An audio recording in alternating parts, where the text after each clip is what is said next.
Hello everyone, मैं हूं doctor Manju कुमारी और आज मैं इस वीडियो में बात करूंगी प्रेगनेंसी में दी जाने वाली जो सबसे सेफ मेडिसिन है उसके बारे में।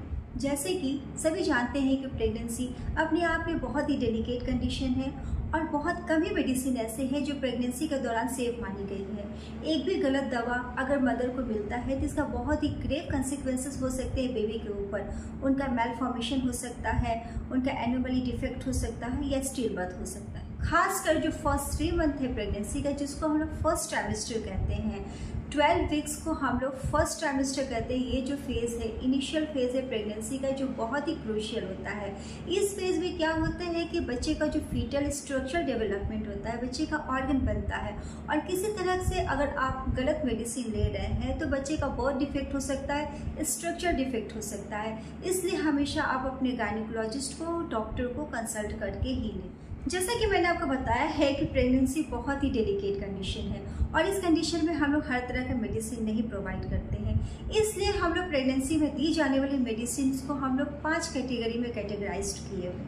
फर्स्ट कैटेगरी है कैटेगरी ए, सेकेंड है कैटेगरी बी, थर्ड है कैटेगरी सी, फोर्थ है कैटेगरी डी और लास्ट है कैटेगरी एक्स। कैटेगरी ए की जो मेडिसिन है ये सबसे सेफेस्ट मानी गई है प्रेगनेंसी के दौरान, आप इसको दे सकते हैं। बी कैटेगरी की दवा है, इसको भी आप दे सकते हैं, इसका मिनिमल साइड इफेक्ट है। सी कैटेगरी की दवा है, इसको हम लोग बेनिफिट और रिस्क रेशियो को मेजर करके देते हैं। डी कैटेगरी की जो मेडिसिन है इसको हम लोग नहीं देते हैं प्रेगनेंसी के दौरान, आप इसको अवॉइड करें। और एक्स कैटेगरी की जो मेडिसिन है ये एब्सोल्युटली कॉन्ट्राइंडिकेटेड है, आप इसको बिल्कुल प्रेगनेंसी में नहीं दें, इसका बहुत ज़्यादा साइड इफेक्ट है। मैंने यहाँ कैटेगरी वाइज ड्रग्स का मेडिसिन का लिस्ट दिया है, इसको आप ध्यान से देख लें कि कैटेगरी ए में कौन है, बी में कौन है, सी में कौन है, डी में कौन है और एक्स में कौन है, इसको आप नोट कर लें। प्रेगनेंसी के दौरान बहुत सारे हार्मोनल फ्लक्चुएशंस होते हैं जिसके कारण बहुत सारे साइन और सिम्टम्स देखने को मिलते हैं। जो सबसे मोस्ट कॉमन जो इनिशियल फेज ऑफ प्रेगनेंसी में देखने को मिलता है सिम्टम्स, वो है नोजिया, वॉमिटिंग, जी मचलाना, जिसको हम लोग मॉर्निंग सिकनेस भी कहते हैं। ये इनिशियल जो 3 मंथ ऑफ प्रेगनेंसी है इसमें सबसे ज़्यादा देखने को मिलता है। नोजिया, वॉमिटिंग, मॉर्निंग सिकनेस को ट्रीट करने के लिए, कंट्रोल करने के लिए डॉक्टर जो सबसे ज़्यादा मेडिसिन प्रिस्क्राइब करते हैं वो है पायरिडॉक्सिन और डॉक्सिलामिन का कॉम्बिनेशन।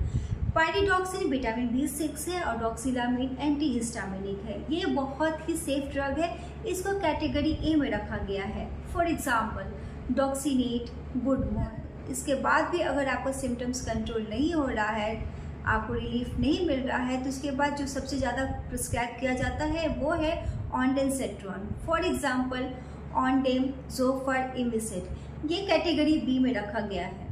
इसके बाद भी अगर आपका सिम्टम्स कंट्रोल नहीं हो रहा है तो लास्ट में हम लोग प्रिस्क्राइब करते हैं मेटोक्लोप्रामाइड कंपोजिशन की मेडिसिन। फॉर एग्जाम्पल रेगलन, पेरिनोम, वोमिनोम, इसको भी कैटेगरी बी में रखा गया है। नेक्स्ट हम लोग बात करेंगे acidity and heartburn during pregnancy. Pregnancy के दौरान अगर आपको एसिडिटी या हार्टबर्न की समस्या हो रही है तो इसका ट्रीटमेंट हम लोग कैसे करें, कौन से मेडिसिन जो दिया जाता है, तो वो है pantoprazole, lansoprazole. Pantoprazole for example Pan 40, Pantocid 40, Pantop 40। Lansoprazole for example Lanzol 30, Lan 30। लेकिन ये ध्यान रहे कि ये जो 2 मेडिसिन मैंने आपको बताया है, 2 कंपोजिशन की मेडिसिन मैंने बताया है, इसको कैटेगरी बी में रखा गया है। अब हम लोग बात करेंगे प्रेगनेंसी के दौरान होने वाले कॉन्स्टिपेशन के बारे में। अगर प्रेगनेंसी के दौरान कॉन्स्टिपेशन हो रहा है तो उसको कैसे ट्रीट करें, तो सबसे पहले आप इस केस में नेचुरली थिंग्स को ट्राई करें, होम रेमेडीज ट्राई करें। उससे अगर आपका ट्रीटमेंट हो जा रहा है, प्रॉब्लम ठीक हो जा रहा है तो always go for it. For example psyllium husk, isabgol husk. अगर इसके बाद भी अगर आपका प्रॉब्लम नहीं ठीक हो रहा है तो हम लोग साइलियम हस्क और लेक्टुलोज का कॉम्बिनेशन का मेडिसिन देते हैं, ट्रीटमेंट करते हैं उसका।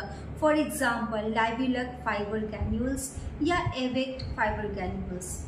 इतना देने के बाद भी अगर आपका प्रॉब्लम नहीं ठीक हो रहा है, कॉन्स्टिपेशन ठीक नहीं हो रहा है, तो हम लोग प्लेन लैक्टुलोज सिरप दे सकते हैं। For example Duphalac syrup, Evict syrup. लेकिन ये ध्यान रहे कि लैक्टुलोज को कैटेगरी बी में रखा गया है। प्रेगनेंसी के दौरान अगर आपको फीवर हो रहा है, आपको बॉडी एक हो रहा है या हेडेक हो रहा है ऑलवेज गो फॉर पैरासीटामोल, जो कि आप एक पैरासीटामोल 650 या 500 mg का 2 से 3 बार ले सकते हैं। नेवर गो फॉर एनसेड, आप किसी तरह का भी पेन किलर प्रेगनेंसी में अवॉइड करें, नहीं। प्रेगनेंसी के दौरान अगर आपको कोल्ड एंड कफ हो रहा है तो उसको कैसे ट्रीट करें? तो कोल्ड एंड कफ को ट्रीट करने के लिए सबसे पहले आप होम रेमेडीज ट्राई करें। फॉर एग्जाम्पल, आप वार्म सलाइन गार्गल करें, स्टीम इनहेल करें, आप तुलसी, लेमन, जिंजर का काढ़ा बना के ले सकते हैं।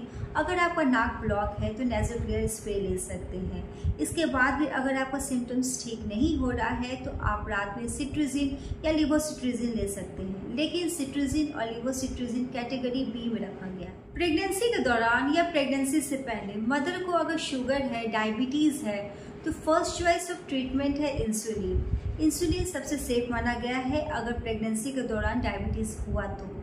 नेक्स्ट हम लोग प्रेफर करते हैं मेटफॉर्मिन देना, ये भी बहुत सेफ है, इसको भी दिया जा सकता है, सेकेंड चॉइस में इसको रखा गया। अब हम लोग बात करते हैं विटामिन एंड मिनरल्स के बारे में जो प्रेगनेंसी के दौरान दी जाती है। तो सबसे पहले हम लोग बात करते हैं फॉलिक एसिड के बारे में।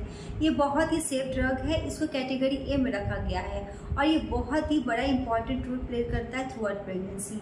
ये बच्चे का जो है न्यूरल डेवलपमेंट में हेल्प करता है, ब्रेन और स्पाइन का कोई भी डिफेक्ट है उसको कम करता है। तो ये बहुत ही सेफ है और बहुत ही इंपॉर्टेंट मेडिसिन है। फॉलिक एसिड प्रेगनेंसी से 2 या 3 महीना पहले से ही डॉक्टर प्रिस्क्राइब करते हैं और ये थ्रू आउट प्रेगनेंसी चलता है।